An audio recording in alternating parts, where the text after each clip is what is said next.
Thank you.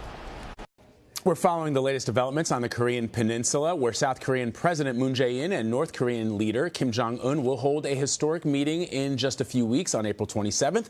It will be the first time the countries have met in more than a decade. President Trump is also expected to hold a summit with Kim Jong-un sometime in the near future. For more, I want to bring in Evan Osnos. He's a staff writer for The New Yorker, and he joins me here. Good to see you. Good to see you. So, this expected summit, will it be this? We're expecting some substantial changes to come out of this meeting between the two Korean leaders, right?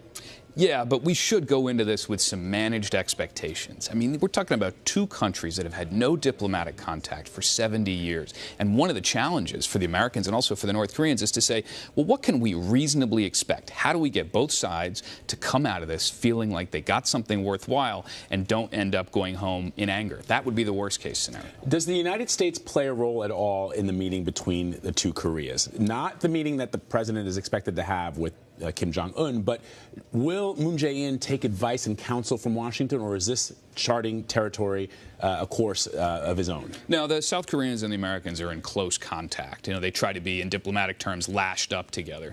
But mostly the American role so far is to monitor where the South Koreans are going, try to make sure the South Koreans don't give anything away that the Americans aren't prepared to give away. So just to take a theoretical example, you don't want South Korea to say, and I don't think this is going to happen, okay, we will give up American security guarantees. We don't want American troops here anymore. But no, for the moment, the South Korean summit is very important for the United States because it's a rough draft. It's a preview of how Kim Jong-un may operate when he sits down with Donald Trump. We were talking about this a little earlier. Certainly the president, because of his shoot-from-the-hip style, his spontaneity, the fact that and what his supporters really admire about him is he deals from the gut.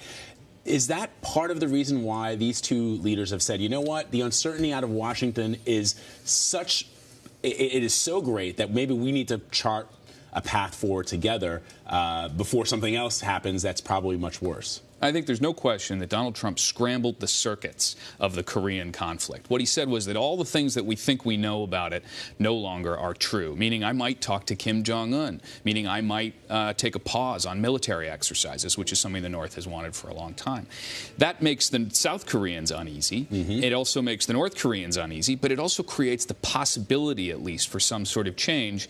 There are a lot of factors why they got to the negotiating table. Part of it's sanctions, part of it's Donald Trump's temperament, part of it is South Koreans' really determined diplomacy. But Donald Trump has played an important part of this process. And I want to give the president credit for that. You mentioned, like him or hate him, the fact that he's in office has clearly sort of rejiggered the way things are done in that part of the world. On the other hand, I sort of wonder, is there any kind of strategy to this? Because the president seemed to indicate, look, I'm the only one who can meet with Kim Jong-un. That's not really true. Any president, past president, could have decided that he wanted to set up a meeting with the Korean dictator, whoever it was, his father or his grandfather, but they chose not to do that for a very specific reason. Donald Trump operates by impulse, and very often he catches his staff completely off guard, and that's dangerous in some obvious ways. You know, if you're going into this without the years and months of preparation that typically go into a summit, that means that you're doing summitry by improvisation. That's not easy. On the other hand, every once in a while, when he does something like this that just shakes things up, all of a sudden things that we assumed to be absolutely immutable, the idea that the North Koreans wouldn't sit down with us unless such preconditions were met, that may not be quite so true. I think the risk is that when you operate by impulse, you can do things that might make sense in the short term but make no sense in the long term. So the concern for American negotiators is our president going to go into the room and in the desire to achieve a win, to come out of there with a deal, might give away something that matters to us in the long term. And that, Evan, is a concern, I think, of a lot of people in the national security apparatus because, first of all, we don't have a robust State Department as we've had in years past. The concern I've heard from some people is, look, the North Koreans are going to come with a lot of diplomats, a lot of people well-versed in how to deal with leaders of the West, and we are coming at a disadvantage because all we have, and it's an important factor and it's a robust one, but all we have is the president's gut, his gut check. I mean, is that enough? Well, we have at the moment some pretty big holes on our personnel, on the personnel side of things. The lead negotiator with North Korea, Joseph Yoon, just retired. Victor Cha, who had been one of our most seasoned Korea hands, who was being talked about as the ambassador to South Korea, he was ultimately rejected by the White House because he was not willing to consider preventive strikes against North Korea. So we're dealing here with some very new players. The North Koreans, I'm in contact with them, they are watching very closely what the personnel changes are. They're not entirely sure who they're going to be meeting when they sit down on the opposite side of the table. Last question for you.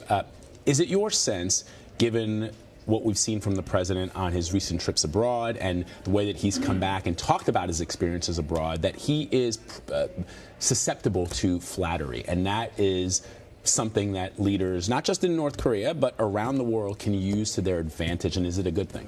Well, we've seen when he goes abroad that leaders have determined that if they give him the brass band, they roll out the red carpet, they get kids cheering his name, that seems to help with the negotiations.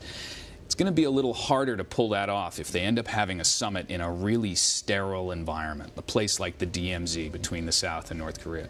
The mistake for the United States would be to have this summit in Pyongyang. I think that's the kind of scenario in which we are being treated as guests, people who are coming to try to sit by the knee of the North Korean leader and reach some accommodation. So neutral territory, keep the pomp and ceremony to a minimum. That probably is the path to a more substantive summit. But is that a possibility? Sure. The possibility of doing it at the DMZ. In Pyongyang? Well, we'll see. Anything's a possibility. I think that's one thing we've learned about Donald Trump's presidency. Indeed. Very fascinating. Evan Navasnos, thank you so much.